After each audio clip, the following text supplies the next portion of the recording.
I am indestructible, and I'm here to ask you a question. Is a man not entitled to the best video game podcast? No, says Chris. We should do it on Moons of Madness. No, says Michael.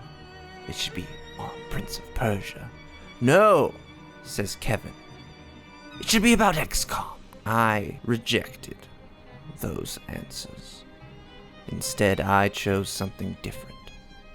I chose a game that had been selected several times before by other podcasts. I chose Bioshock. Realize got you feeling down in a peculiar way. No continue, no respond, no way to save your game. You wanna hang out in a special place. I think it's time for Good Game, well pod. Good game, what you playing now? Good game, well pod. Good game, what you playing now?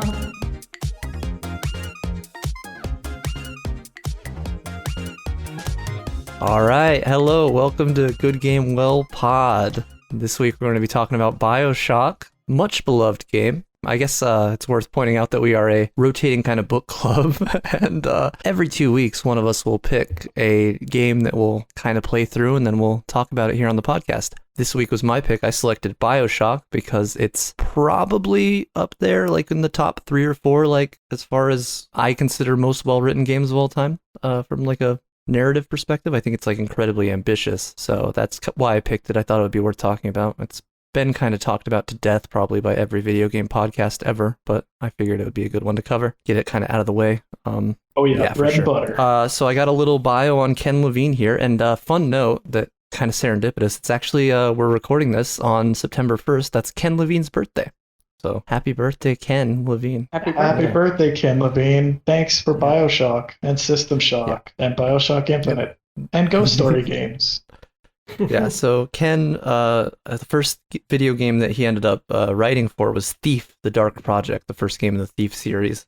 Oh, geez, one of my favorite games. One of my favorite An awesome games. game that was acclaimed for like its moral ambiguosity and like how well written it was. And then he went on to found Irrational Games, which did System Shock 2, another game that's like lauded for superb writing in a video game. And then Irrational Games went on to make a kind of a soul sequel to System Shock 2 that I guess they were initially going to like market it more as like a straight up System Shock game, but then because System Shock 2 sold so poorly, they kind of were like, well, we'll do like kind of a sequel, but not really. So from that, we got Bioshock, released August 21st, 2007. System Shock 2 is one of those games that like I've heard is great, and I know it's like kind of part of like the overall gaming canon, but I've never actually played it. And part of that is that it's like never been like re-released like in a good like digestible format on anything as far as I know. Have you guys ever played System Shock 2?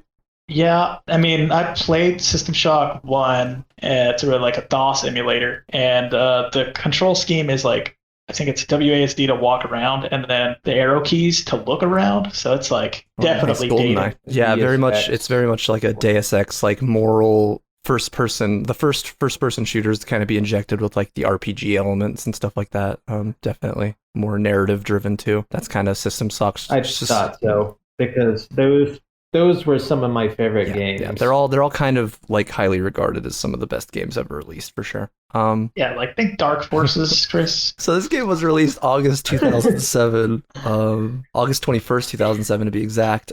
They actually, because we kind of touched on it in the Prince of Persia episode, I think they did a much better job of like picking like a nice little area to fit this game in, as opposed to like Prince of Persia, because 2007 also was like a big Q4, but releasing the game in August, the only other game that came out like around it was Metroid Prime 3, which came out August 27th, and because that was a Wii game, it wasn't really competing for like the same market share. So I think they did a good job. Halo 3 came out in late September, and the Orange Box came out in October. So they kind of were like right in the sweet spot there to like still sell pretty well and like not be in the what is the red water? Is that it, Kevin? But I thought this game kind of blew up. Bloody red. Totally blew up. An incredibly well-selling game.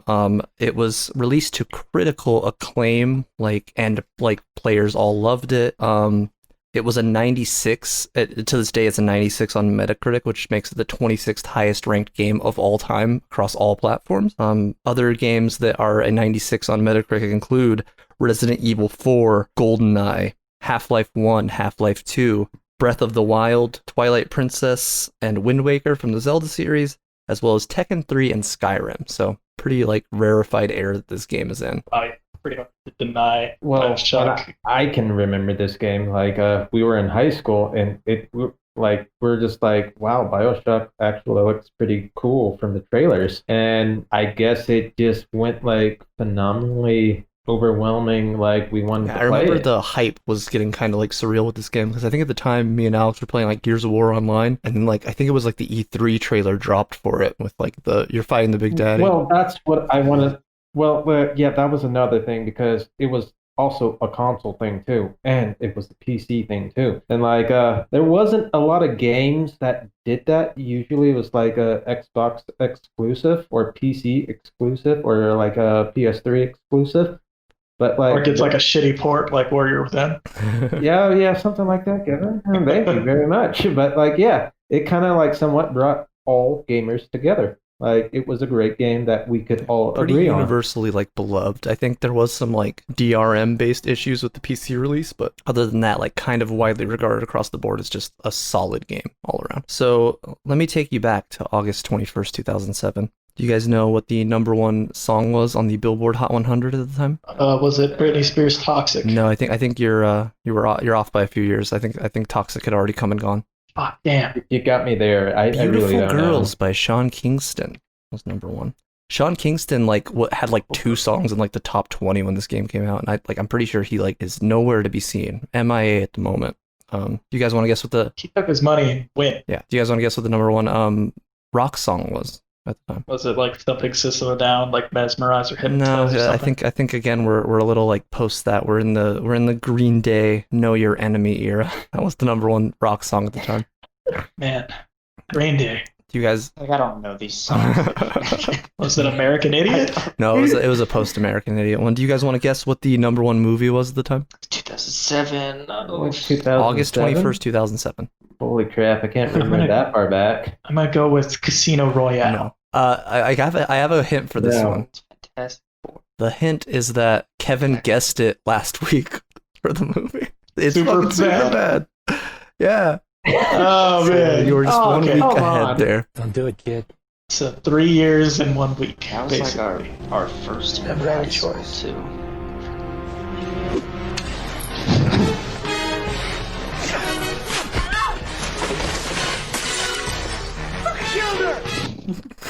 It's my favorite clip from the movie. Okay. Yeah. I think I'm being transported, still deep in high school, not quite Do graduated. you guys want to yet. know what the number one movie for that entire year was? It wasn't It was Superbad? not Superbad. Superbad was number one man. at the time, but overall for 2007, the highest grossing movie. Was it Avatar? No, Avatar didn't come out yet. National Treasure 2. Maybe. It's a Maybe. movie that I think we Uh, all like hold beloved. Like it's a beloved film amongst all of us. Beer Fest. No, not Beer. It's not Beer Fest. Tenacious D and the Pick of No. Destiny? I doubt that would be top. Yeah, that's not. Yeah, that's that not movie even like top of, notoriously like, didn't make money. the bargain It's a bin movie at that was like Kmart. blockbuster. It made a ton of money. Wait, The Expendables. It's here's my hint. It's a movie that ended a franchise, but considering how much money it made, they definitely should have made a fourth one. Oh, Matrix. what? No, No. wait, the fourth one. not Matrix Revolutions. Superbad has a scene with Dave Franco. People don't forget this movie has one of the lead roles played by James Franco. What the fuck? Oh, Spider-Man 3, baby. Now dig on this. Oh man. Yeah. Oh no. You should stay home and watch The Notebook. Yeah, Michael, do you want to tell that story for Remember that. people that are uninitiated? Oh yeah. I saw Spider-Man 3 in theaters with Kevin, I was there. and when we're in the theaters, there's a few scenes where there's just one of the benefits of going to the theaters is you got some guy cracking jokes. Sometimes they're good, sometimes bad. This guy was We on had the a grade spot. A heckler So who we there's quote to boy. this day. Grade A. There's a scene in Spider-Man 3 when they're at the jazz club, and Iconic. Peter turns around and he smacks Mary Jane because he's emo evil Peter at this point. And all of a sudden, right when that happens, we just hear a guy say, "Keep your hose in line." And everyone in the theater starts cracking up, of course. And then at the end, after James Franco dies, Harry. Spoiler alert. Peter and Mary Jane are kissing or about to kiss, and there's just a guy in the back saying, "I should have stayed home and watched The Notebook." It takes a very serious scene and just makes everyone in the theater laugh. Oh, jeez. Oh, So it was that year. why do you It's have the to year of the marvelous about that heckler. nightmare? My sister used to watch that movie so many times. I'm just like, I can't take this. Why? Different time. It was a very different Rest time. in peace, live theater experiences. 1920s to Do you like think they're 2020. not coming back? It doesn't seem like they will. I have a hard time like just imagining like the viability of like losing a year. Like I'm not an economist or anything, but that seems like they'll have a very hard time bouncing back. Just the film industry in general is going to have to like kind of take a long, hard look at itself. The film industry is really having a hard time bringing movies back to theaters. It's just one of those things that might not happen this year or next year. I mean, the fact that they did the whole you can buy the movie on Amazon or whatever streaming platform temporarily and just watch it at your house is way more convenient. And I'm guessing those movies probably made a lot more money that way than they would have in the theaters. I don't think they're seeing anything. Dude, to be honest, I think the only people that are affected by this are the actual theaters. I don't think studios are feeling it as hard. The theaters make all their money on popcorn, they don't make it on the movie. Yeah, the Yeah, theaters but, need like they they need still bodies, have they to need sell. people like there, and that just I don't know. That's true. And that these studios have streaming platforms and people pay for them, and people will pay, even though it's not everybody, they have enough people paying And for it. they save a to ton justify on it. distribution, like the overhead that they're saving to distribute movies that way. They don't need to print DVDs. They don't need to do any of that shit. And, as soon as you leave, you'll come back because you want to watch fucking The Lion King. True. And boom, they're making at least, if you're doing Disney, at least $7. Yeah. And they don't have those distribution fees, like you said, so they're probably still ended up on top. So, 2007, we'll probably never see theaters again. We might see outdoor theaters have to pop up again. Maybe. That would be a nice thing Time to is do. Sure, I think there's Go back still to a the thing, old right? times goals. Time right? will tell. We'll see what happens. It's an interesting time. We'll see. But do you guys feel like you're transported back to 2007 yet? Oh, yeah. You guys in Yeah. headspace? You guys back in high school? Yeah. So Bioshock releases to critical acclaim. I guess we can just get right into it. What systems or what did you guys play it on? I think we all played the remastered version, right? Yeah, we played the remaster. So version. I played it on Switch, which was an interesting experience. It ran supply. Was that a Okay. raspberry?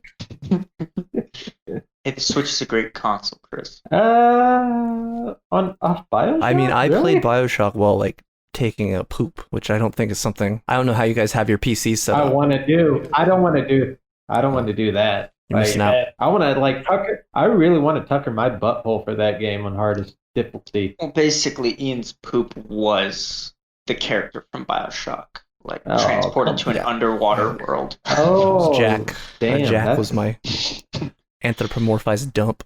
But yeah, pretty sure okay. Howdy ho! that's a line from Would you kindly? Fight Club. Stick it in the Vita chambers. Would Leaving you a hot, cut- steamy one in the Ian, Vita would you chamber. kindly flush?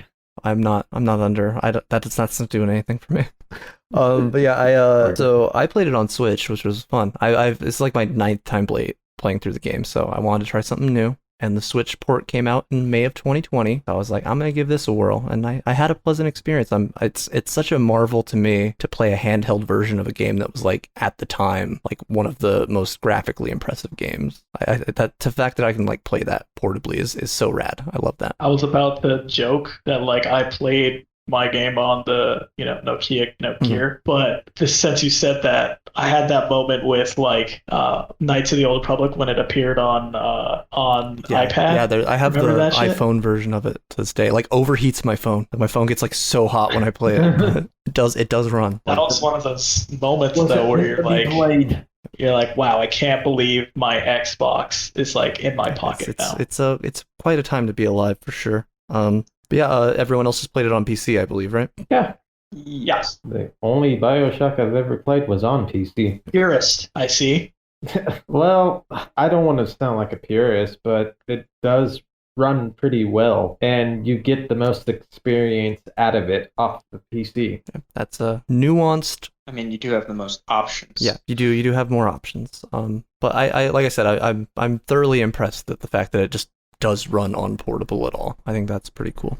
I mean, I think there was like an iOS Yeah, version that was like- released for Bioshock pretty long time ago as well. We're actually going back like where they made this game even more universal than what it was back in 2007. Because what I remember, it was only for the PC and the Xbox 360. Yeah, I think a PlayStation Now port, it's not. PlayStation 3 port came out like the next year, I think. Don't forget the Nokia. Also the port. Nokia port. As far as difficulty, I played through it on normal because I wanted to get it over with as quickly as possible because I had just beat it like 2 weeks earlier. Right. So I was just trying to do a quick playthrough for this one. Michael, what did you play it on? Played it on hardest. That's what the difficulty's called. I know there's a survivor after it, but I don't know what was going on through my head when I chose hardest. I think it's because I like a challenge, but then I felt guilty for not choosing survivor. But at the same time, I was also kind of trying to just get through the game as quickly as possible because you guys were all talking like, "Oh yeah, beat it," and I'm like, "Shit, I have not beaten it yet." I beat it like 2 days ago. Chris, I guess I am the survivor. that's so fucking cool. I did. Kevin, what difficulty did you play on? Awesome. Well, I haven't beat a single game. And it's like the 4th episode of this podcast, just because I had a newborn, and so I played it on easy, and I ended up beating it in like 4 hours. So it was like super. I just ran through shit. It was great. Like I would just like hit a fucking Big Daddy with a wrench. I didn't care. So It was Chris, amazing. you were the sole survivor. It Yes. sounds like you played it on Survivor. Yep, I sure did, and it was amazing. We have a recording of Chris getting ready to play the game on Survivor. Because I'm a stud. I'm ballsy. I don't take no shit from anyone. Yep, that's how it was. That's how it was. Just don't upgrade the pistol. It's the worst gun in the game. All right, and with that, The wrench is the best in the game. Yeah. It's the best. But you can't upgrade it. But you can get the perks for it. That's the thing. That's the thing. so as far as the opening sequence, the airplane and just kind of landing in the water, is this Michael and Kevin? Was this your guys' first time with this game? Yes. I'll start off first. I ended up playing back in like 2007. I ended up playing until I guess the first like elevator, so like the first level, and then my computer wasn't strong enough to play it. So I didn't end up finishing it. So the first part of this game was like super familiar, and then after I got to like the second level, I can't remember the name of it. Started, some of the narrative started popping, and it was all fresh. and new. Michael, is this your first time with this one? Yes, first time Nice. playing. So yeah, did you guys have any like big takeaways Got from that hurt. opening as far as like the plane crash and being in the water? I don't see what the remaster did. I remember it looking just as good, and then I looked up videos, Yeah. and sure enough, it looks The water exactly the effects I same. feel like are like very similar. I imagine there's like higher res now, but yeah, overall like it seemed like it looked pretty incredible in 2007, and now it looks just like it's okay. Yeah, it's just I think they just added more bubbles. My computer now can actually run it, so I mean, Well, I wanted to Yeah, say, almost. like, my computer could run it back in the day. Well, you're I guess that. I'll play the we're, queue again. we're gatekeeping from 2007 now. Because I'm a Yeah, it was stud. I'm basically. ballsy. I don't take no shit from anyone. Yeah, well, basically, I was running it off with the NVIDIA 7950 GTX. And I guess that was the first video card to have a gigabyte in it. But anyways, that video card produced it pretty well. That game ran extremely well, how it was operated off XP, because I think that's what we were all using at that time, Sounds about right? right. Yeah. So, Excuse me, I was on Windows 95. well, at the time they started to go to I like was with Vista. I'm never like- upgrading. Why upgrade on perfection? Were you guys struck at all by the art direction kind of leading up to the descent into Rapture, Kevin? Yeah, I have quite I mean, again, like I think this game has been talked to Yeah. death, but I mean, because it's like I've played so many games that came out after this that have, and I just kind of like have to separate myself from like, okay, this game kind of started this fad. Like this game kind of started the fad of like, doing the like old timey Yeah. aesthetic. Like this one specifically at like 1960, but I don't feel like it's quite 1960. I feel like that might be the year that's like underwater. Yeah. Well, I think it's that's it's, debatable. I think like right when you go in, it's like New No, Year's, it right? was you got an audio log from like New Year's of 1958, which is like when the war started. I think I might be mistaken on this, but I believe the actual year the game takes place is 1960, and the like kind of Rapture Civil War type thing happened like 1958. Well, actually, I don't know because it actually sounds like it was 1940s. Yeah. Bioshock Two. was or Rapture was founded what in 1946, but then it Okay. yeah, and then it that was makes underwater sense. for about 12 years before Fontaine kind of had his uprising on New Year's 1958, and then I believe you crashed the plane and land. Anyway, so yeah, I was, I saw some of the cues in the world, and then I saw 1959. I thought it was curious that the art look was more like an Art Deco, which is kind of from like the 1930s to 40s kind of architecture, and it was kind of like everywhere. And it wasn't like shag carpet like you'd expect from the 60s. Yeah, I think that's Well, I also wanted to say it kind of felt like a roaring 20s, but it collapsed right yeah, there. it's kind of like a place frozen but in it- time, I think is what they're going for. Yeah, so it was like made somewhere in the 40s by an industrialist, right? And this whole area just has that kind of like vibe where it's kind of like old brass and, Art Deco, very geometric looking. Incredibly like invoking of like all of the Ayn Rand like book covers and shit, like that hyper industrial with those yeah, Same time exactly. period, Yeah, around the right? same time, because I believe the Fountainhead came out in like 1943, so it would have been around the same time. Okay. And Ayn Rand was kind of hitting her stride like in that mid 50s was I think when Atlas Shrugged came out, so definitely was in her wheelhouse for sure. I noticed that they took the design choice to not make the characters like super realistic. They're a little stylized, on the proportions. Like heads are bigger than they would be. Yeah, they have or- like kind of bulbous like foreheads and like Yeah, the little girls have like huge eyes, bulbous foreheads. So it's definitely like the look, but it's kind of timeless. I feel like they didn't go for, the hyper realistic Call of Duty thing. It's kind of it's refreshing. another game kind of like XCOM that kind of strikes like a middle tone where it's a little bit like too dark to go full like realism, like you're beating people to death with a wrench. Like it's nice to have like a little bit of style on top of it. The overall plot is a kind of referendum on like Ayn Rand's objectivist philosophy, which is this free market, like let the scientists just go wild and do whatever they want uninhibited, let people sell whatever they want uninhibited, and it turns out to kind of start out as a utopia, but obviously very quickly, as you listen to the audio logs, you realize it kind of all went to shit, like basically right off the jump. Yeah, I guess that was Rapture. Rapture was the utopia of freedom of science because that's what Andrew Ryan wanted, freedom of science. And like I guess every government, because Rapture was in its own way a city under the sea, but like I guess like every government, like Russia, America, they have like democracy or communism, and it all plays out in its different ways. Rapture was basically the city of anarchy, government of anarchy. It's more of a libertarian thing than an anarchist thing. It's like so it's Ayn Rand started writing like in the post New Deal era where like we basically had just established like social security and stuff. So there's this kind of specter of like, oh, we're giving money to people and I'm paying for these other people to like have a quality of life and stuff. So there's kind of this fear mongering about like, even Andrew Ryan says it like in his little opening monologue thing that you see on your way down the bathysphere. It's, the Americans give their money to the poor, the Vatican gives their money to God, or the communists give their money to everyone. So Which is ironic because this man is anything but. He's like a CEO. He runs it like a he's damn an CEO. industrialist. He's a libertarian industrialist. He believes in the free market, the great chain, as he likes to call it.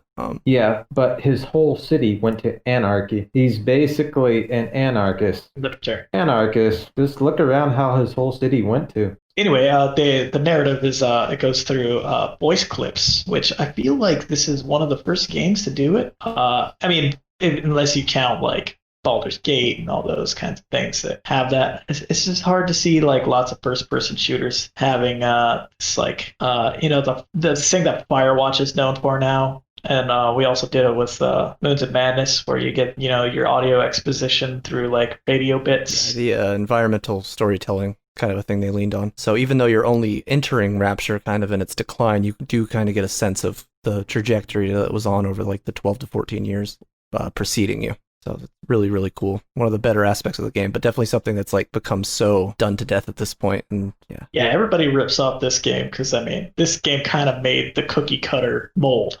It is the mold. Like the voice clips.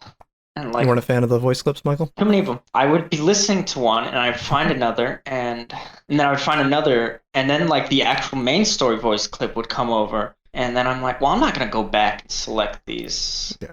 I don't know. I mean, you can. Basically, but... you just listen to a clip and you start blowing away splicers. It isn't the best UI for listening to the audio logs. That's definitely for sure. That's. But it's like it's the quickest. Just one of the voice clips you need to listen to though, and it does not tell you that.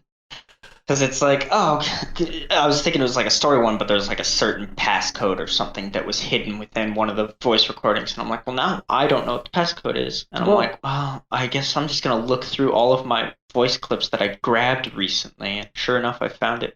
So they make it necessary, but most of them are just, lore to what's happened. And I guess that's what bugged me is when it became like just a lore thing, and then all of a sudden it became a necessity. Like, hey, I hope you've been listening to these voice clips. And I'm like, oh, why don't I know the passcode?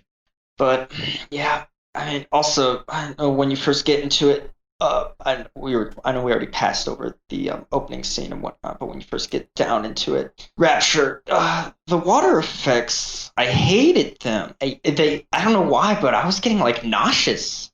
Like when you walk under like the water pouring effects? in. Yeah, the screen effects. I mean, looking out and seeing water wasn't bad. I mean, I've never been underwater. I can't really say that's not what it's like. It's very bright, surprisingly, but I guess that's from all the lights. But yeah, I don't know what was going on with those screen effects, because I'd be playing and then I'd see it happen and I'm like, oh god. Yeah, I feel like I was getting motion sickness from it. I mean, that's probably just too, me. So. I know. It was rough to the point where eventually I was like, I'm just going to run through this game because I'm starting to feel sick. Oh wow! You guys get like a water sickness or like a boat sickness? I don't know. It happened to me. I don't know what was going on with me. I don't know if I was dehydrated or something happening physically with me, but I was getting a lot of motion sickness from playing this game. And then I would hop onto a different game like Divinity and I'd feel fine. And I'm like, all right, I guess it was Bioshock doing it to me. The screen space effects. That's good to know, because I mean, I didn't get that at all, but I did get annoyed because I couldn't see anything. Yeah. And I thought they did that on purpose to like disorient you, but if it makes you actually nauseous, like you're wearing a VR headset. Yeah, I don't know what was going on. But that was probably why I was so behind with everyone else playing the game, and I'm like, oh god, I have to take a break. I can't. Don't make me go back. I don't want to go back to Rapture. It was a little rough. Was it the engine that was like a dysentery? It was, I don't know, the way the screen looked. I tried to keep the settings to default for the most part, because I'm sure that's how the game's meant to be played. But I feel like the field of view looked weird too. Don't mess with the field of view. I didn't mess with it, but I'm wondering if I should have. Like, it should have been like normalized when you played that game. Yeah, I feel like I don't know. The field of view like makes it more like narrow or like more like telescopic. It felt narrow to me. That's why I was like, can I make it less narrow? So I didn't mess with it because I'm like, I'm just gonna make things worse. But yeah, no, I figured it was probably just me. I don't know what was going on with me this past week, but I was getting very nauseous from playing this game. might be on the remastered version too. I'm not sure. I remember those effects being pretty disorienting on the the original. No, But at the not time, for it was me. like that shit was all new, like refraction on the screen. Oh my god. Yeah, that's That the hard was- part for me to like take into consideration is the fact that this game was made back in 2007, and I'm not great at knowing when a game was made. So it's like I'll play this game and I'm like, oh, I feel like I've seen this before, but I don't know where. I've definitely seen the style before, but like you guys are saying, this is the game that kind of started this kind of style. So I'm assuming it was from a future game, but yeah, no. Comparing it to anything from now, it's like, oh, this, like you said, how is this remastered? Yeah, I don't, Right. like I said, Blind Squirrel, Yeah. I think, did the remaster. I hazard to like tell what actually was like changed with the remaster versus like the fact that there's like the director's commentary and like stuff like that embedded in the game, which is admittedly pretty cool. I did go back and watch all those. I think Well- that is a cool feature that they should add to like I could every also- remastered game. Like I they should could- have that. I could also That's say true. about It's this like a behind the remastered scenes. game. Like this remastered game wasn't the best done remastered game I've seen because it actually did have a lot of glitches and it just felt a little floppy in a way because I just remember there will be like a puddle of water and you will shock it and it would not hit the splicers at all, and it's just like, what? That's the problem I had with it. Yeah, I don't think Blind Squirrel is really like a programming studio. I bet you they just up-res some textures and added some particles, like up the particle counts. I know that I could see like the Big Daddy's like footstep particles through the ceiling. I so could hear that- like basically everybody through every other room. That's how bad the remastered version was. I'm just like, oh god, there's everybody around me. Like you can even hear the Big Daddy from like 3 rooms away. I kind of liked that. I thought that implied that they were like super loud, and I liked hearing their footsteps like 3 rooms away. I don't know. I liked hearing the doctor go, "Jesus loves me." Yeah, yes, those he ones are does." scary. Yeah. Yeah. Because the Bible says. Jesus loves me, yes he does. I'll tell you, smack him with a wrench. I enjoyed the sound too. Surprised, like I thought it worked pretty Yeah, well. but, like- I mean, playing with like headphones on, you could definitely pinpoint Yeah, where the people are creaking, the pretty like easily. dripping, like it's kind of like it really does a good job. Like as far as like immersive sound design, I think it's pretty solid. Well, it did Oh, help yeah. with the spider splicers, like because you know how they like make that loud sound on the ceilings. Yeah, and just Oh, the yeah. general Blanket screaming of every splicer as they open up to attack you. It's pretty jarring sometimes. Yeah. Well, the spider splicers, like basically they will like hit concrete on top of the ceiling and throw like wrenches at you or like hooks, something like that. Yeah, where do they get all those hooks? I don't know. No, That's a lot of hooks, I mean, what do you even need like hay hooks for in Bioshock? Like in that's Rapture? their and they're That's their flaming atom hooks power. too. That they just spawn hooks out of their hands? that's their mutant gene. It's like Spike from X-Men, Except with like superheated metal hooks. except with that you can superheated throw. metal hooks. Oh, all I just do is I like don't know. freeze. I'd buy it. I'll buy it. I'd take that power. Could bale I- some hay. I prefer the ice power. Well, not really that power. Once you get the tonics are pretty fun. Those combat tonics, or the freezing one, I used the crap out of that one, and then it kind of made a lot of those powers obsolete. All right, everyone, A lot of them chill. use it.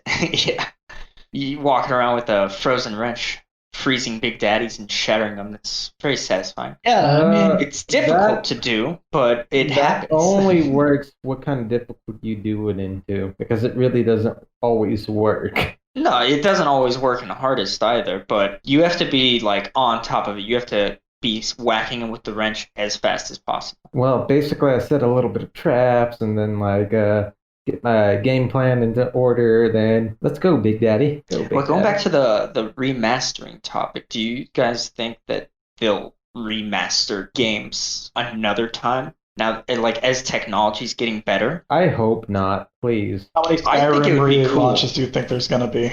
Is that what the question boils down to? I think guess it's- so. Like I mean, because Dark Souls has been released 3 times now, right? because I just wanted to say my honest opinion about Bioshock Remastered. I don't think this game needed to be remastered because the first game when it was created was a masterpiece. Well, to me, remastering something means they're making it Yeah, just like a new code of like paint. distinctively better. But it's not distinctively better. I think that's the problem with a lot of remasters. But And I was wondering if you think like with technology getting better, could we see this game get released again, but with like RTX capability? it didn't need to be. Yeah, we're gonna do, or let's define like remake versus I think it's remaster. Like I think we're gonna see remasters until the end of time. think Like 15 Like, years on from the whether initial something gets release, remade. like I feel like the overall scope of like that genre of game has like there's just games that have done the same thing but better by now, you know, even though at the time it wasn't a masterpiece. So I feel like at a certain point they're obligated to stop remastering it and like actually just remake it. Like it'd be cool to like actually do like a really fast, fluid, more well-performing version of this game with like kind of the same aesthetics and storyline. I don't know. I think I'm a big fan of the Resident Evil remakes that have come out over the last few years. I think at a certain point, like the game itself, you know, you have all this, you have new ways to kind of experience it. I feel like it's worth just kind of rehashing but doing a better job, not just adding a new coat of paint and calling it remastered. Yeah, I kind of agree with Ian because like I just really feel like this game really didn't need to be remastered because it felt like the same game but even worse. It has basically every single flaw still, and like you said, like there's so many good like FPS RPG hybrids have come out in like the last 13 years since the game came out. So I feel like at a point you can't just keep like, I love Bioshock, but I don't want to play through Bioshock. I've definitely had diminishing returns with this playthrough and basically everyone since the initial release. So at a certain point they will have to like kind of up the game itself and not just make it prettier. Yeah. well, I think Cloud Chamber's working on a new one, right? Is that The not whole true? Bioshock production's always like super nebulous. I don't know. I can't get a pulse on any of it. Like I basically played all BioShock games and BioShock 2 was basically one of my favorite, but when they remastered that one, oh, I'm not even gonna go into it. And BioShock Infinite, yeah, it was pretty good, pretty well main balanced, I guess, but like I guess they tried to go for a balanced view with its whole you can only have two weapons swamp and everything, and then they came out with the DLCs that went back to Rapture, and that's where it lost me. So I don't know. I just really don't know what's going on with the BioShock universe. I was gonna say, Blind Squirrel is in Orange County next to me, pretty close. They have a game. It's called Drifters Loot the Galaxy. It's kind of cool because they're usually doing remasters like this, and I think it's their first IP they've had in a while. I haven't checked it out. I might check it out sometime. I figured I'd plug them because, you know, Yeah. why not? We're playing their Yeah. fucking We can have as remaster. much of a like we can poo-poo the concept of remastering. The fact of the matter is they did remaster the game. It's Bioshock. So That kind of stuff. You know, I think it released on Windows XP, and it might have had some issues working on modern operating systems. So I'm glad they were able to, you know, make it accessible at least to people. I'm who haven't so played happy it I yet. can play it on Switch now. That is legitimately like on the I can toilet. play it while taking a poop, and that's pretty rad. Thank you, Blind yeah. Squirrel. That rocks. So overall, like sound design, did you guys have anything else? I think that's what the last thing we were talking about was. Really loud. Just sound like the sound just pierced right through the walls. Well, you know, you can always adjust that in your setting. Oh, no, like 3 walls? You just can hear Big Daddy like stomping from another wall. Well, that's Like, their 3 presence. walls. They're supposed to be this big daddy. I think that coming lends to towards you. their intimidation factor, which is intentional. And also, you gotta know where these dudes are to get the good ending. So I'm glad they make themselves like known. You don't know. Yeah, I was gonna say I was looking for big okay. daddies most of the time. No. Okay, I'm gonna be honest. I had a problem with Big Daddies. Basically, I had Big Daddies spawning in the same area with me with little sisters. I'm just like, okay, take a Big Daddy Lucky out. you. That I don't remember that in the original version though. I'm just like, why are they like spawning in the same area? I don't know if you guys had that problem. Did you try turning down the I mean, difficulty? they would Yeah, spawn. I think. Oh, I would kill a big daddy and it would I be remember there in the again. old, in the original, I had to like, I would get the 3 for the area all in like the same one spawn that I knew they would spawn from. I would just like kind of circle back to it, and then there'd be another one. So I'm pretty sure that's consistent with the original. Hmm. Yeah. Overall, It's kind of useful because that one part of the game where you have to loot, like you make the EMP and you have to loot all those big daddies, like 4 of them or something. Yeah. how do you guys feel overall Yeah. about just the overall gameplay presentation of the Big Daddies? Just a roving boss that has a specific currency tied behind fighting them. Well, I do like them on survival mode because you do not want to mess with them. And they really will mess your day up, even though you get revived every time you die. But basically, is it the Rosies? The Rosies are the later Ian? ones. I think you start out with bouncers. No, the first No, you ones are the start- Rosies. start off I with can't even Roses. remember. See? Yeah. Okay. The first ones you start off with is the bouncer, but that's the very first one. Then Not you the start elite out bouncers. Then you start out with the Rosies, which the Rosies can shoot you with the rivet gun, and boy, does that hit you every 2 shots, and it kills you. Yeah, you can't really. I noticed even playing on easy mode, you can't really cheese them by No. cornering. You'll get shot. So, but I mean, death doesn't mean anything in this game. You just respawn, and then it doesn't heal. You just go Unless out you and want kill that They it. do give you the option to achievement. turn the Vita chambers off. Yeah, you can do it. Yeah, You do? yeah. Wait, You can, really? It's in the options. I didn't know that. Oh wow, that's I thought that would have been part of Survivor No, mode or there's- something. That's why I was I don't want to do Survivor mode because I'll probably once you're dead It's a you have separate to. achievement for not okay. using the Vita chambers, I think. oh so okay. Tell me this: will you turn those vital chambers off? Do you go back to your Yeah, last so you can still save just save as point? much as you want. It's not really it's just you don't automatically get Okay. revived constantly. Okay, so you're Dave potentially Scummett instead. even closer. Yeah, I mean you already are that close with them on. You can just load. You can just save whenever you want anyway. So that feature never goes away. Yeah, but loading takes a second. It's not quick save in some games where it's oh, saved, loaded. Oh yeah, was anybody upset that the quick save and quick load are F8 and F9 instead of There's a quick save? yeah I F8? didn't know that.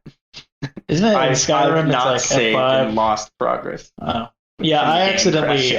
auto-loaded and then lost 30 minutes because I quick loaded. And I was fuck. Yeah, it was when that happened when I lost my progress. Then I'm I'm just running through this game. Yeah, I find the game is actually pretty fun that way too.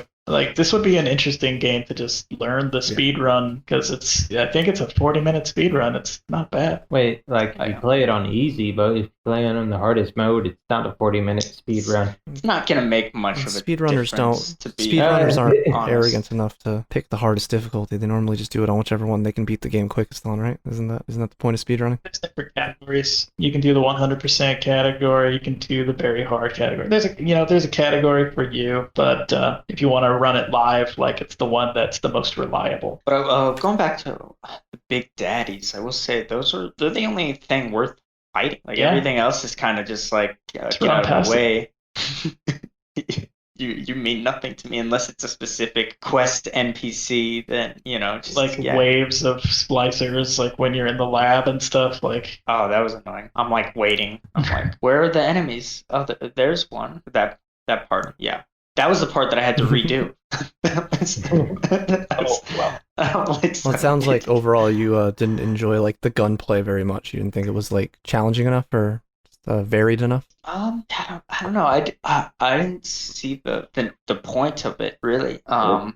To the point where I don't even think I used every weapon in the game. The wrench, I don't know, I fell in love with the wrench pretty early on and kind of just made it my personal goal to just kill everything with a wrench, except for Big Daddies, because I couldn't. Yeah, there's in the beginning. there's a hard Well, 25 they there's a hard, one-shot me. 25% damage gate on the wrench. I think it's 75% damage reduction on wrench attacks through all difficulties as a mechanism to make them not get owned by the wrench like everything else. Well, Oh, okay. I don't know. On the hardest mode, you really couldn't rely on the wrench.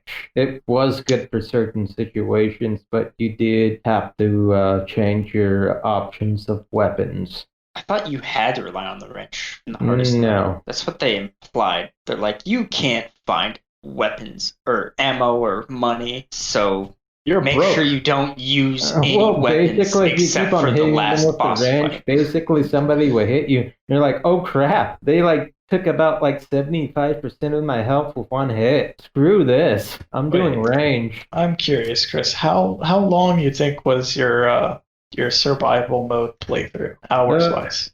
16 hours. 16? Yeah. Yeah, I did 4, so that's like quadruple my time. You have Like- 14.8 hours played, Kevin. That's because I left it on all night. Like I was basically playing the game. I wasn't like being lazy about it. Like basically, you just can't just like saying, "Well, I'm kill a Big Daddy with a wrench on the hardest difficulty." Like basically, even if you have the ISA factor on it, he will eventually break out of it, and you just don't do enough damage. So you have to improvise in that game. He won't always break out of it. It's like a % chance. No, If you hit him fast enough, you'll keep reapplying. No, he'll break out of it on the hardest difficulty because he has so much health. It's just like, oh, forget this. The wrench is Well, survivor mode and hardest difficulty, I'm pretty sure are the same, except for the fact that you find less ammo and money. I don't know if anyone knows for certain, but I'm just saying it's possible. You can wrench a Big Daddy on the hardest difficulty. you have all your perks and like in settings. Yeah, you have to have the perks. But like it's extremely hard to do it in the hardest difficulty because he'll break out of it, and basically by the time he hits you, you're already down by like 10% health. Well, that's okay. Go die. Go back to your Vita chamber.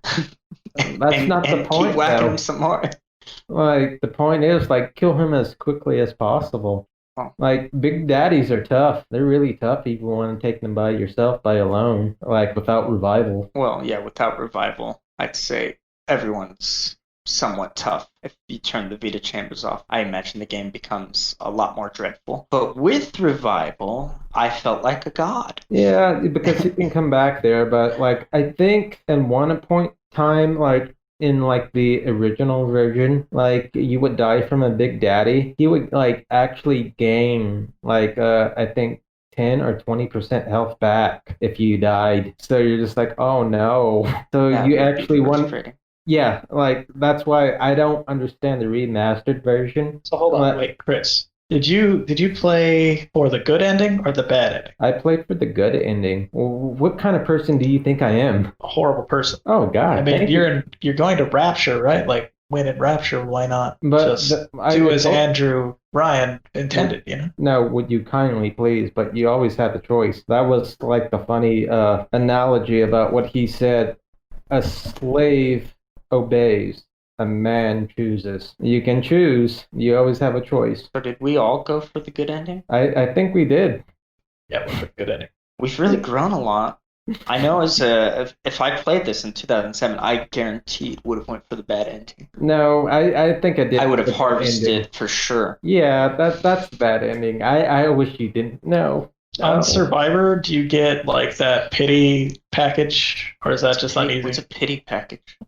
You get like after saving a little girl, you get like a like the teddy bear. teddy bear. Yeah, no. You get that. You get that if you save the little. It's like every sister. like 3 or 4 little sisters you save or something. You get that. It's every I think one. it's every I little think third that level, yeah. completely like fucks One up the little moral sister dilemma used of like the whole game. Like the fact that you get those bonus. I I think you w- technically get more Adam But- by like the end of the game, or like almost the exact same amount if you save them all. So it literally like just completely deflates the moral conundrum that would be harvesting them. Let's Like, yeah. not ruin it though. But I kind of like the good ending, but like the bad ending, I it's kind of pretty bad and gruesome if you do that ending. Apparently, Ken Levine only wanted the good ending, and the 2K made him put in the bad ending. What about Bioshock 2? Ken Levine wasn't involved. So, What yeah. about Bioshock? What about Bioshock 2? Wait, so how much Adam do you get from harvesting? Like You get like 100 and like 200 or yeah, like 180 per. Oh, okay. I think overall by the end of the game you get I think you almost the get, exact like- same amount if you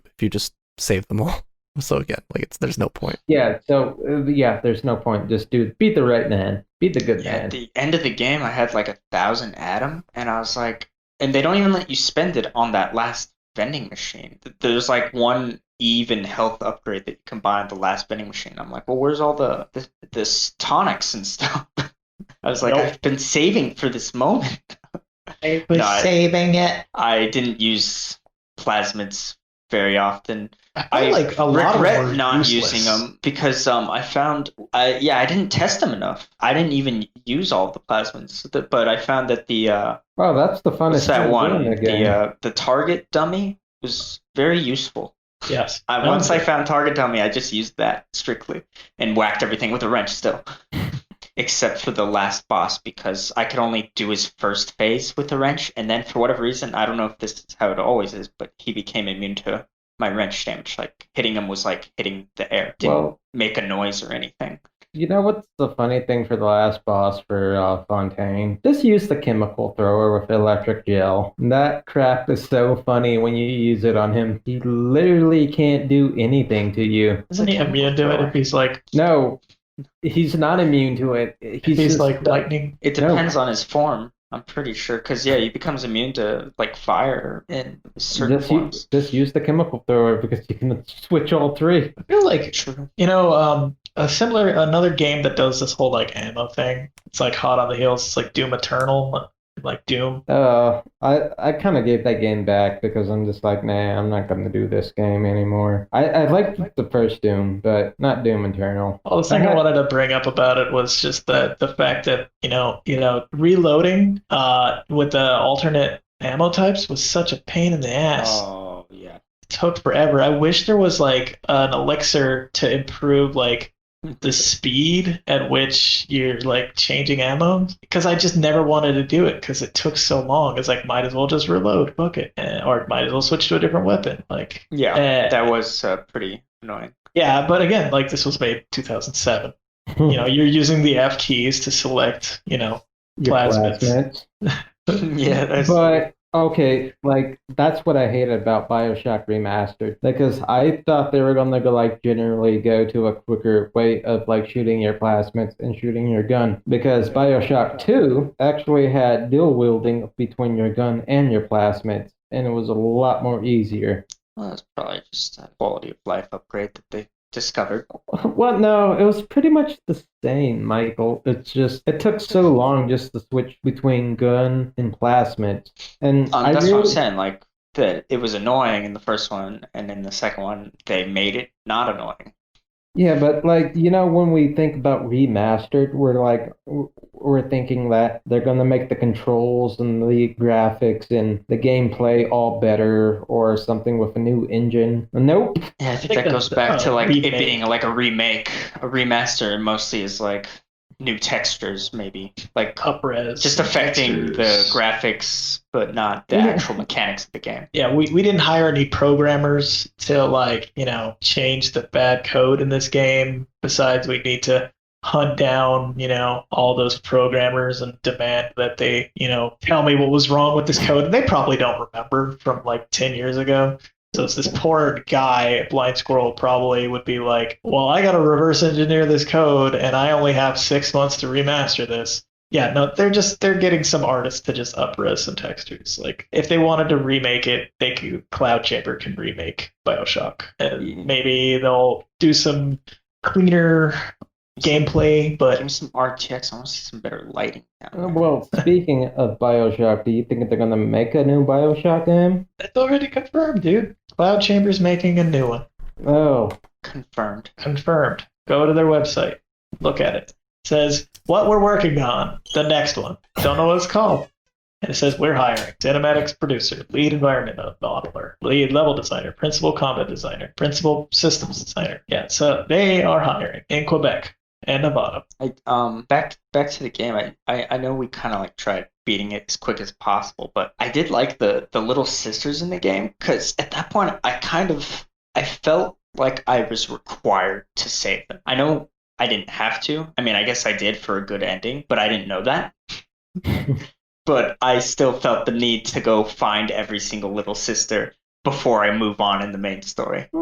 Yeah. I was like, I can't do that. That was my main frustration. I was walking around looking for, like, I'd find a Big Daddy and I'd follow him until he, like, bang on a door and get another little sister to come out. And then you ambush him. Yeah.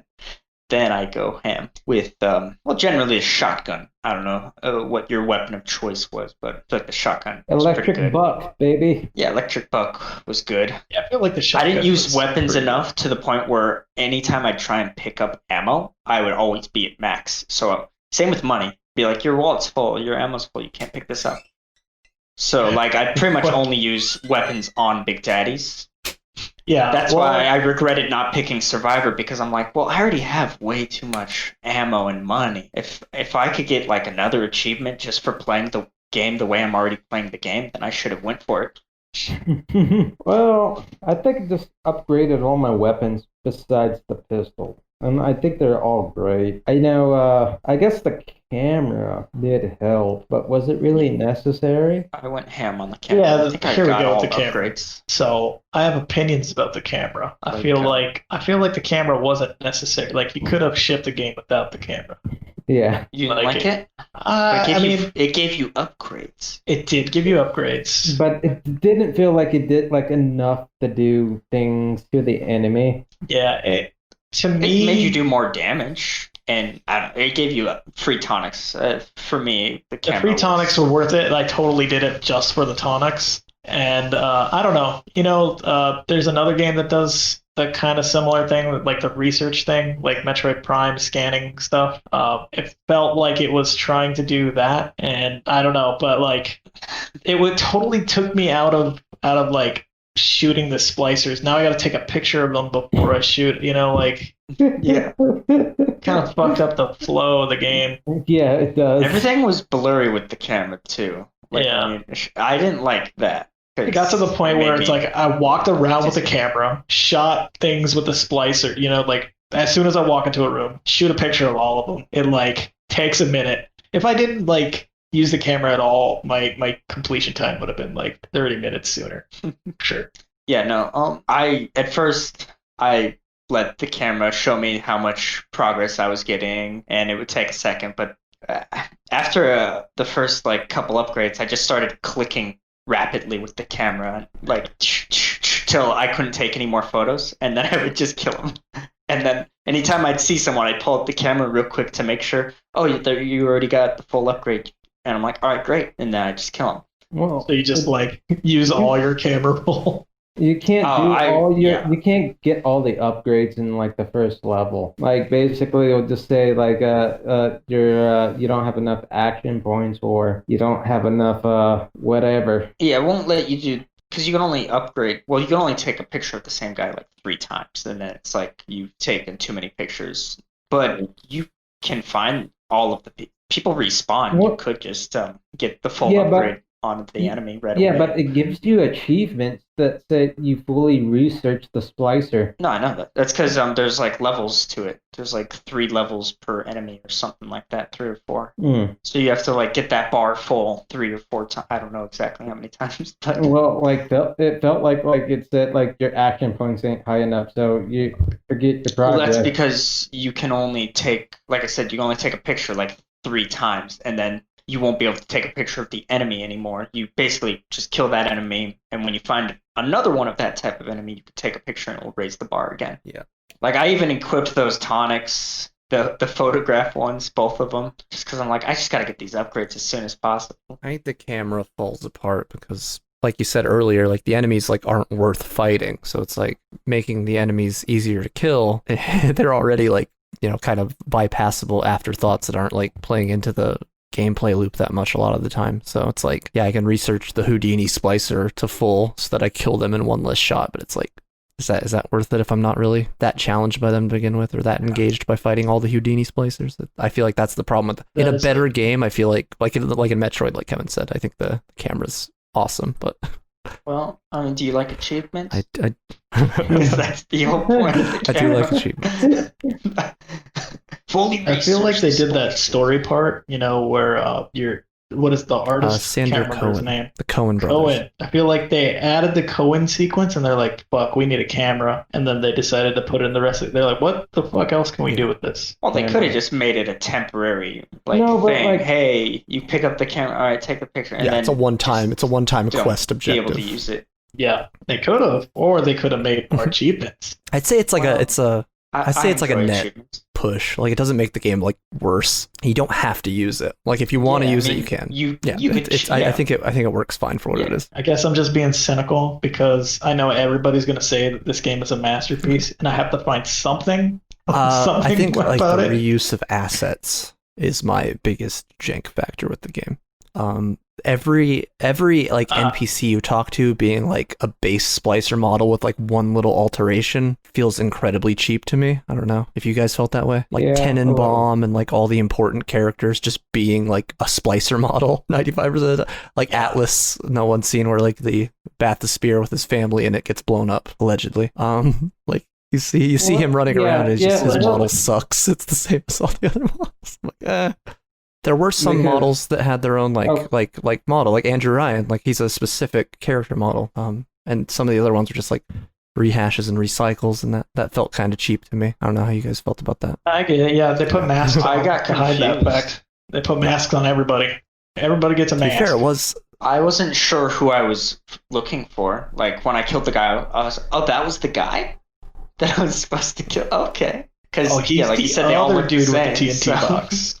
One of the fascinating things about the game, though, is that for how ambitious and incredibly like ahead of its time and like groundbreaking it was a pretty like by the standards of the time small team that worked on it. So some of that stuff's like pretty excusable. I don't like mind it, but yeah, definitely not perfect. Yeah, I had a great story lore though. I think this. Yeah, you just got to be the contrast because like everybody says it's a masterpiece. Well, people won't shut up about how amazing this game is. Well, are we ready to get into like the overall narrative arc? Because I think that's the part. I mean, as far as the FPS RPG gameplay, I mean, it's pretty groundbreaking. But I think we kind of touched on the fact that it's still, especially nowadays, that like other games have like refined it. Like you bring up the modern Doom games, just games that take these elements and have as much of the like variability, but now it's just like a standard in all FPSs. So being a standard bearer is like legitimately something that this game has to its credit. But at the same time, when you are the standard bearer, games that come out later are going to kind of like improve on the formula. So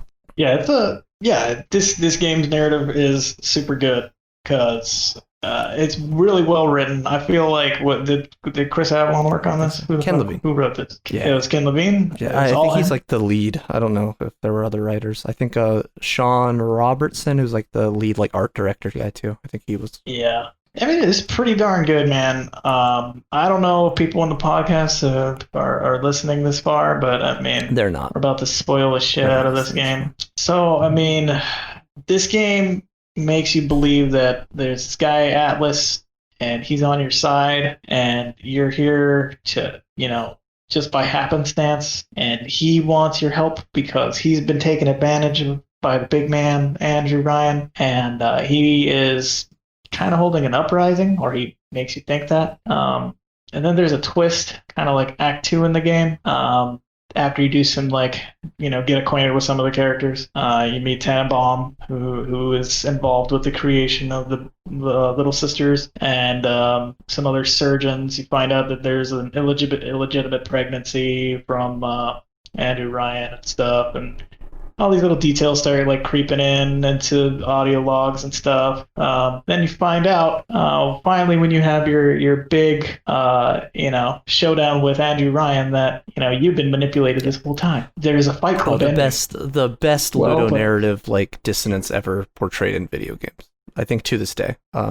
Thinking you have choices in a game that like gives you like a moral binary, and thinking that you're like your own agent this whole time, and then being like told at the end, no, fuck you. There's been a audio phrase that you've been hearing before everything that your friend Atlas has been asking you to do. Would you kindly, with his thick, nice, kindly Irish accent? Apparently, they originally recorded him with a Southern accent, but apparently, like the people know, everyone was like, "Yeah, fuck that. This fucking guy's up to something." Let's make him Irish. Yeah, but no. Yeah, I thought that was really cool. I didn't know about the twist.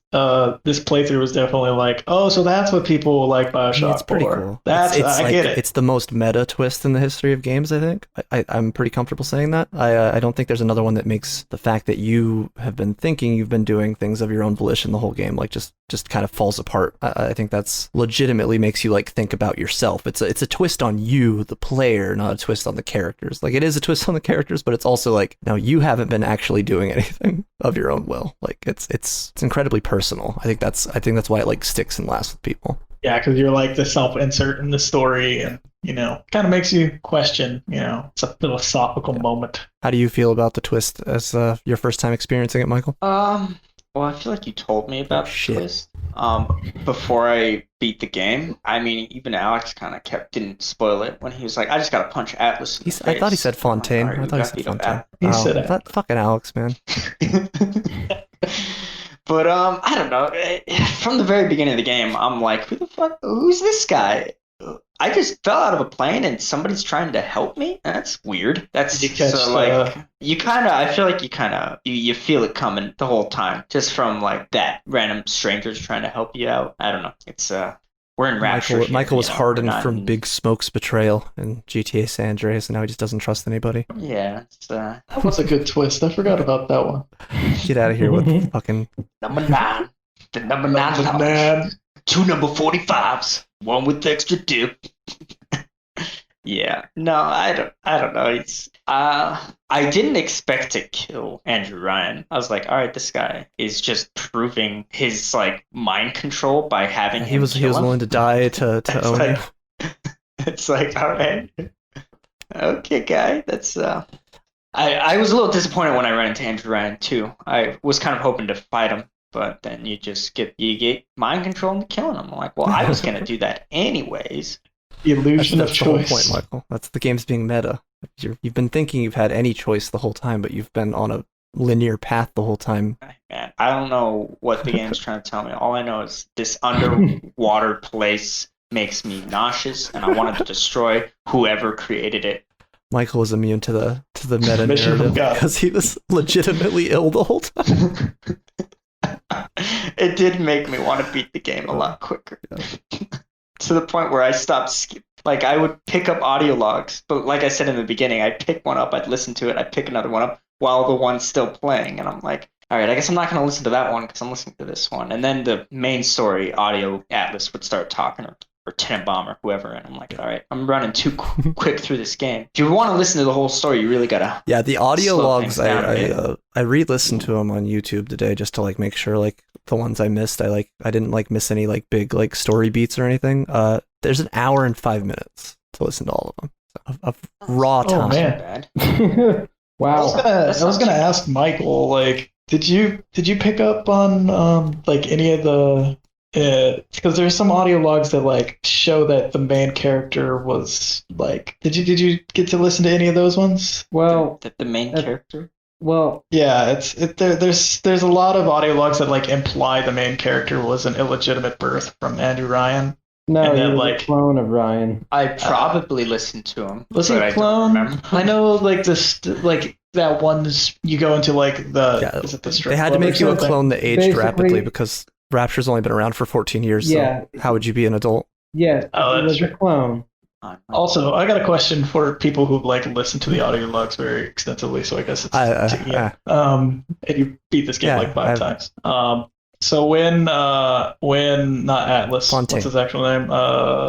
Fontaine. When Fontaine says he says a line that struck me. He's like, I pretended to be a Chinaman for 6 months. Was he actually that other dude? Suchong? No, he was not Suchong. No, He's not Suchong's legitimately Suchong? dead. Okay. You hear an audio log where he dies. And in Bioshock Infinite Okay. Burial at Sea, you see that audio log happen and you see him die. Suchong is a separate character. Okay, because I saw a dude with No, a drone. that was back. I assumed that's Suchong. But Suchong. yeah, no, Atlas, he's just talking about like how he's like assumes other identities. Okay, because he said that like right hot on the heels as you were getting like audio logs one from of the, Suchong. like and I'm one of the things that's fascinating about Fontaine, because like Andrew Ryan's like built up as this great villain the whole time, and Fontaine, it could be argued, is like the actual like anarchist. He's like consolidating power, and then as soon as like he has enough power that like he'd become the status quo, he like either fakes his death or he has like some grand like battle, and then he like shifts so that he can still be a populist under like another moniker. That's his like, he's always like just one of the people. Like that's his angle, so that anarchy can reign. And that's one of the fascinating things about the audio logs, is because a lot of the like the plasmids and Big Daddy Little Sister stuff, that's all like Fontaine type stuff. He's the one that empowers Tenenbaum when she finds the sea slugs to like start investing in that. And people warn Andrew Ryan about, or they're like, hey, he's like cornering the market on like genetic modifications, and it's like a problem. And Andrew Ryan, because he's like so full of his own principles, he's like, well, I have to let everyone just do whatever they want. I can't regulate anybody. I have to. Yeah. These splicer things are really messing with people's brains. Maybe we should do something about it. What the sea slugs of the atom, right? What's that? Right? The sea slugs were the so the atom, sea slugs right? are how you get Adam, and then Tenenbaum realizes that if you like put the sea slugs like in like a small girl's stomach, you get like 30 times the amount of Adam, more or less. And that's why the little sisters start happening. But why little girls though? I remember that audio log. Because she was also, when you remember the audio log, she was also a German engineer or German or Russian. I can't remember. No, she was a German scientist. And Andrew Ryan, that's part of like the funny thing, because he's such a fucking like industrialist. He's like, those little girls, that's good marketing. Like, I like that. It's like as his like society's being destroyed beneath him, he's like so in love with the concept of the free market that he's like, no, this is cool. I like this. That's a good marketing ploy to make them all be little girls. Makes it seem less insidious than what it is. City will live. My city will thrive. Yeah, the freedom of science. It's he definitely is constantly, as you listen to the audio logs, like kind of digging his own grave and not realizing it. And that's why it's fitting that he does die that way. He's so willing to like stick to his principles that he's like, fuck it, I'll die. Well, his principles were weird at the end when he dies, because the slave obeys, a man chooses. It's the only way he can like still have power, is that if you are following orders and not acting of your own free will, then he's still better than you. And that's really his only like leg at that point, because he knows like that he's losing the city, like it's over at that point, and he's kind of been reconciling with that. But he stuck to his principles like a man. He does kind of win, but he definitely does not win. He owned Andrew. He owned he owned you. Yeah, he owned Fontaine. He owned Fontaine. He sure served Fontaine. Well, Fontaine's got the atom. Yeah. That's why they call him the governor. that loading screen that pops up every loading screen. Yeah. All the time. Like, it is in one of the audio logs. I got the audio log that had it this time, and I'm like, oh, it's the loading screen from every loading screen. Yeah. No, it's pretty fascinating. I love, that was kind of the takeaway I got this time, was just how much, like, I don't know, Andrew Ryan's just like constantly like, there's so many audio logs of people just be like, hey, we gotta do something about this. He's like, no, it's fine. so as much as he's like a hypocrite about like his own like illegitimate pregnancies and like trying to use it to consolidate power, he's still like at certain points in the story like kind of letting it ride, and that ends up being his downfall, his pride. But yeah, another, like, I don't know if you guys noticed, there's just so much like so many overtures just about like the economy of the game, and it kind of being an indictment on just like straight free market capitalism. The fact that the main way of buying stuff like vending machines so completely like dehumanized commerce. Yeah, I didn't notice like there were no friendly splicers that would be like, hey, would you like to buy my patented shock? Yeah. Yeah, I agree with Kevin. Everybody was like for themselves. It was all through there was a corner on the market, which was what you're saying, like the vending machines. I didn't really give it a thought, but I mean, it's just kind of like a game mechanic. Yeah, but they actually really, did. Ken Levine talks about that in the director's commentary. It's like, we did actually have like a friendly shopkeeper that you like couldn't kill, but that sucked, and everyone just tried to kill him. That was in one of the earlier builds. I guess they just had like a merchant splicer. That guy. Totally yeah. So they went with the. Did you know that the Circus of Values clown was voiced by Ken Levine? The Circus of Value. What about the Bandito? I don't know who did the voice of the Bandito. You can hack those vending machines too, so can't really hack people. Have we talked about the hacking minigame? The hacking is very, very simple. Very. I got screwed over a lot with certain hacks to where it's all the overload ones just like completely around the entrance. I'm like, well, I guess I'm failing this one because there's no way through. It adds like an hour or two to your gameplay if you actually hack. I was just buying them out. Well, I hacked everything. You can also do the auto hack or Yes, I started using auto hacks at the end of the game. I'm like, I don't have And time that's for this. another fun thing about the game. Again, with like the economy of the game and it being like a kind of critique of like economic libertarianism. It's like the fact that the dollar bill by the end of the game like becomes completely fucking useless is pretty funny. Like I don't know if you guys were just full wallet the whole time and just buying shit to like not have full wallet. Yeah, I was Yeah. full wallet probably. Yeah, that at, was like the happening. sandy. I did not have that problem. I kept running out of money all the time. Maybe it's because I wasn't like searching every corner, and I was definitely like running through the game. I just never spent my money. Yeah, there's I nothing think that's worth why. buying. That's the problem.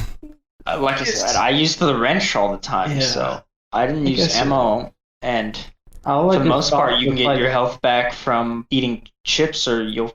I mean, I'll use. You find first All aid the kits important everywhere. upgrades. Towards the end, I bought like first aid kits, but that was only because I might It as was well. basically Eve and first aid. That was it. The most important upgrades are all I bought never with bought- Adam. Yeah, basically. Yeah. But it felt like the Atom ran too shortly. Like you felt like you couldn't really buy all your Atom upgrades. Like if you wanted like to get like an extra like a splicing tectonic tool, engineering, or like physical or plasmid slot. Oh, Onyx? Yeah. Okay. Yeah. Like all that stuff. It just seemed like you didn't have enough Atom to get all the stuff you wanted. Well, not in the beginning. Yeah. But I mean, halfway through, you're like, I'm buying things, and I'm only going for the upgrades, and you can only get like one upgrade each time throughout the game, it seems like. So I wish they just let you max out your health and Eve right away, because I probably wouldn't have been at the end of the game with like 1,000 Atom doing nothing with it. I appreciate the fact that they put so many, what are they called again? Plasmids in the game. Tonics and plasma. But I just found that like half the plasmids were just worthless. Oh, yeah. Like Well, Hurricane Trap or like Vortex Trap, sucks. like come on. The B one's pretty Get outta useless overall compared to like the other ones. B1, like the B1 does exactly what the fire does, except the fire is better and it has tonics that make it better. Like the B doesn't do nothing. I did like electric, and I did like the B plasmid, because when you fully upgrade B plasmid, it basically kills them and it goes to the next person. I mean, it's still not better than fire. Ice Plasma was pretty. I just like B. I like too. electroball. Just 'cause Electroball's good. Ice was great. I like electroball. Yeah, B's and electric. That's exactly. That was like, well, just because you can hack doors with it and then hack machines with it. Yeah. That one. It's like becomes- almost. I liked telekinesis. I love telekinesis. There we go, thank Telekinesis you. fucking rocks. because it seemed Except- overpowered for how little Eve it used. It does Yeah. insane early It's game like, damage. oh, Like you could just like throw a fucking turd at someone's head, just incapacitate. I used it on the last boss fight, and I'm pretty sure I took him down one of his faces by throwing like a propane Throw tank corpses at him or or something. Just I don't fucking know. insane. It stays good the whole game, and you use it to get ammo and health Yeah, packs. you can loot some stuff from a distance. Telekinesis rocks. and, Or like those annoying like electrical wires that are in the way. You can just like at first I was using telekinesis to move it, but then I'm like, oh, I could just use this corpse and whack up the corpse into the lightning. And I do knock think them all one of the down. unfortunate things is some of them are tied to like exploration objectives and some of them aren't. So that's always going to like fuck the value up. You know, you have the like door switches that you need electro bolt for. You have like the iced over doors that you need incinerate for, and like so on and so forth. And you just don't have that for every one. So there's always going to be some that come up short. And like as to wanting to have them in your inventory, I feel like they kind of But the funny thing is, you can always go back to the gene stores, which you can do it. It's just I think what on a like non-completionist playthrough, you're always going to have the ones that like serve you the best in your inventory, and that's always going to make you like partial to certain ones. So, like, I guess, like the What would be your 6 in your inventory? Electro Bolt, the Enrage, the Big Daddy manipulating one, Incinerate, and shoot, Telekinesis. Yeah, is that 5? Okay. Probably like Security Bullseye. I think Security Bullseye helps with a lot of the Big Daddy encounters, especially on medium to harder difficulties. Yeah. Okay. I never used Enrage. I assume it's like the Big Daddy manipulator, except with other Yeah, I think things, if right? I again, I was kind of going fast, so anything that could just make what would be an encounter not be an encounter was kind of my priority. for my playthrough. And that was what I was leaning towards as far as the utility of what I was using. And then obviously I have Electrobolt and Incinerate because they are the two that like oftentimes will help you get treasure. Yeah, I wish I experimented with plasmids earlier on, because I probably would have been using that target dummy a lot more early on in the game, but I didn't discover it until you take that first like mind control breaking potion that makes you have random plasmids. And I do want to say, I think, and then it gives you I think random that's one plasmids. of the things that like this game does well. Is, I mean, we just talked about it. Like everyone kind of had their own plasmid loadout. Like everyone is playing the game differently. That speaks to some inherent depth that the game has. Oh yeah, That's true. Replay value and all Yeah, that. until you shoot electric. I think any game that gives you that like different story of how you beat the game. Like Moons of Madness, everyone beat the game the same way because it was just one linear story. You have to do all of this. There wasn't really any other way to go. But with this game, I mean, you get the multiple endings. Did you know there's and the technically variation 3 in how you Yes, there is. Yeah, there's really. there's an You don't ending beat the where you get there's 2 exact copies almost of the bad ending. There's one where you harvest any more than I think 1 little sister, you get the like medium bad ending, and then if you harvest every single little sister, you get the ultra bad ending, which is the exact same ending except Tenenbaum's dialogue is just slightly more angry. She's like more pissed. Very very funny. Yeah. Very more pissed. Nice. I think I remember that. Yeah, she's just more angry. She's like, but you learned the secrets of the earth. That's the one thing. I think this game is incredibly well voice acted. I think the voice actors all do a really good job. I think that lends to like the mystique, like you said, that like doctor guy doing the little Jesus jingle. That's all really fun. But fucking A, some of the accents are pretty rough. Yeah, I don't know why, but in the beginning of the game, I felt like I was more inclined to listen to the audio tapes. Like I was more interested in all. But as I kept going, maybe it was because of the motion sickness again, but I started losing my interest in listening to the videotapes. Like I would still collect them and press the play button, but I wasn't paying attention as much as I was just trying to follow the arrow and figure out where the next place to go. Except, of course, once I got to the Sandy Cohen place, the game felt interesting again to me. But once I left, was that saying Sander, I think. I'm sure his friends call him that. Sander Cohen. Sandy Cohen, that's from the OC. Sandy Koufax is the guy from Big Daddy. Big Daddy. I'm thinking of Peter Gallagher's character from the OC. Peter Gallagher, who's also in Mr. D. But yeah, no, the Sandman. Yes. The whole Sandman. Yeah, the Big Daddy. See, it all connects. Did Fontaine all give connects. you Plankton vibes? Not at all. I remember you. I saw that Not in at your all? notes, and I didn't get any of that. I swear it was like it's like Plankton talking to Karen once his like kind of weird New Yorker kind of accent came out. I was like, is this Plankton? I don't know. Kind of.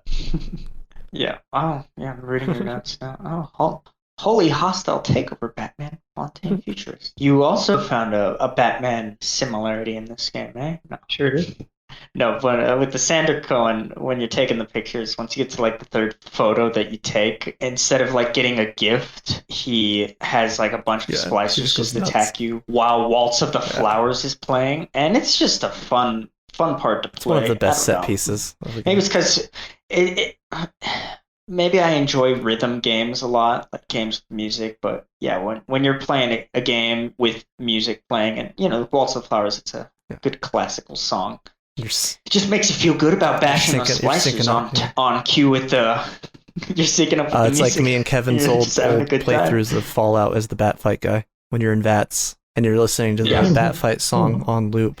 Credit to Will Ferrell. And just right when it says Batfight, you crack somebody's fucking skull with a bat. Exactly. Who's gonna win? And that scene reminded me of Michael Keaton's Batman because at the it's like kind of the level of cheese that's going on. Well, It's the exact scene in Batman. Yeah. It was the music. It was the music mainly because at the end of the Batman movie, when they're like on the tower and he's got like Vicky Vale, he's dancing with the Joker's dancing with Vicky Vale, and they're playing a song. It's not Waltz of the Flowers, but it sounds very similar to it. I don't know if it's supposed to sound similar to it, but it was called like Waltz to the Death, and Batman's fighting Joker's goons while that music's playing, and yeah, it transported me there in my mind when that happened. I'm like, this is like Batman. So I enjoyed that a lot. That's my favorite Yeah. scene or part of the game, which, like you said, a Guess lot we of can go people enjoyed It's that I part. think just like the online reception of the game, I think that's like generally people's favorite part. It's one of the most like, I don't know, I've seen it as like so many people's like gamer tag or like their fucking like sig on like gaming forums. What's Like it's their like it'll be like tag? Sandra Cohen or like he calls you like a firefly or like a moth or something, like little moth or whatever. Like I've like there's so many people like just have that as one of their things. okay. So I feel like it's indelible. Speaking of that, you want to get into most favorite moments and least favorite moments? Anytime you walk under a water pouring, that's my least Has it favorite. made you like moment. legitimately ill? Yes. So the game made me hate it time and time again. Chris, did you have a Yeah. most favorite and least favorite moment with this playthrough or with older ones? Yeah. Okay, like basically, it felt like when I shocked the water, since it wasn't, I guess, fully constructed and developed, it felt like I would get shot from a mile away from the water, and the enemies wouldn't suffer any damage. That's basically the only moment I had. It seemed like they really needed to work on their remastered techniques on. You didn't like that there were Shocking the gameplay water. imperfections on a game that's 13 years Yeah. old, and obviously they could have fixed like minor bugs like that or made it a little bit better. Well, it worked perfectly in the first game. I just don't know how it just like screwed up on the remastered version. Favorite moment? Basically the ending, the good ending. Okay, Kevin, most favorite and least favorite moment. Least favorite moment was I don't know. I didn't like which one was the area with the Arcadia. plants. Arcadia. Yes, Arcadia. Arcadia like constantly had me like, am I underwater still? You know, like that kind of thing. I was like, I don't even feel like I'm underwater. Do I feel like I'm in like a weird I went through Quake my level? old save logs for But, the game. And so many of like my playthroughs just end in Arcadia. I feel like that's when the game like starts to drag. I'm just like, Yeah, Arcadia was kind of yeah. a drag. But my favorite moment was ironically in Arcadia. It's like when I go into a crawl space, I found a dead Nice. cat. Because I was like, it was like I busted up laughing because it was like I never saw the cat model like in the game anywhere, and it was just like, of course, I go into a crawl space and I see a dead cat. Of course, I use the telekinesis to kill splicers, but Did any of you guys get the jump scare in Arcadia where you're like looking at the little thing and then you turn around, you see the shadow of the guy and you turn around and he's like behind you? Like I think it's no, I think it's supposed to be like scripted the first like Houdini splicer encounter. Like you're looking at like a shrine in Arcadia and like then you turn around and he's just there like and he like kind of just stands there. Oh, I think. yeah, I think I remember got that. You're talking about that like shrine that's in like covered in water. I think it's like the Arcadian like druids, like the Severnine or whatever the fuck they're called. They have like a little shrine. There's like an audio log about it, but yeah, there's like one of the alcoves, and you go in and you look at the shrine, and then like you hear like the Houdini splicer like teleport noise, and you see like a shadow, and you turn around and he's right behind you. I remember the first time I played it, that was like a legitimately pants shitting jump scare for me. I feel like I already saw the Houdini before I made it to the shrine. I mean, don't it's know why. possible. I think it's like I was like, oh, this must have been his I shrine. think it's like a soft scripted type thing. I think it's avoidable, but I was a big fan of that the first time I played through it. Did you guys get like any horror elements? Did the atmosphere like ever like feel horror? I know like some people describe it as like a horror game. I didn't get like any of that. No, I really didn't feel like it was a horror game. Like I just felt like let's go kill things. I would I felt a little horror from some of the audio logs. Like in the beginning of the game, there's like that surgeon guy. Yeah, Steinman's pretty scary. Steinman, and you listen to some of his audio logs, and it's like, no, what are you doing? You're not. She didn't sign up to do that, and he's just like taking apart, cutting into her face. Doctor, stop cutting, stop. And I'm like, oh man, I don't know. That's I don't like plastic surgery, so I feel like I don't like the first people time being I- cut into. the first time I played the game in 2007, it was definitely like a lot scarier. This time I was on a mission to beat this game because I hadn't beat any, so I definitely wasn't phased.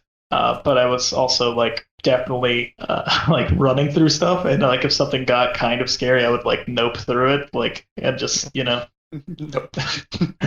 Nope. And then just, I don't know. Yeah, play the game with the like brightness set all the way to the max and run and gun, to quell the fear, because I know you purposely can't run and gun in like Just playing without proper sound. survival. Yeah, You're too I mean, capable. like proper You're too survival capable. games.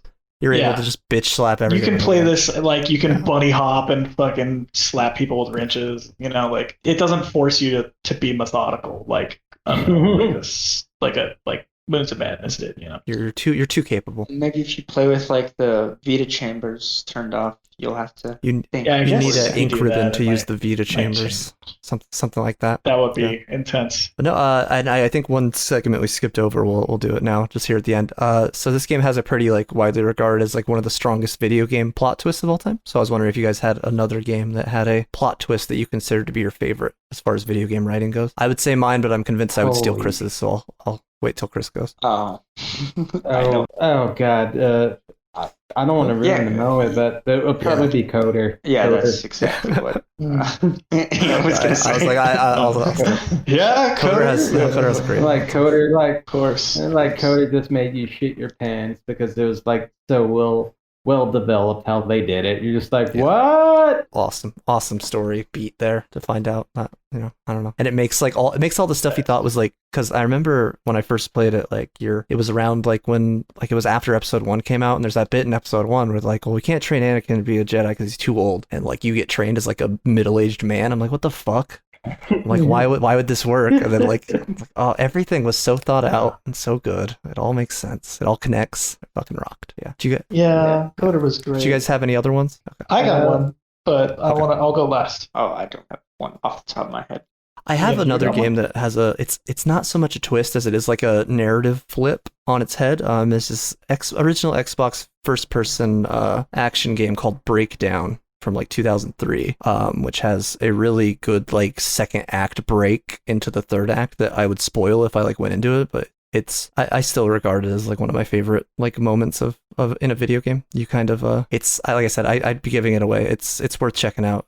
It's a pretty satisfying twist. I consider it to be my favorite like Breakdown. Who's that made Namco. by? It's Namco. It's a first-person action game by Namco. It's like first-person, like fist fighting is like most of the action, and you can use some of Kazuya from Tekken's combos. It rocks.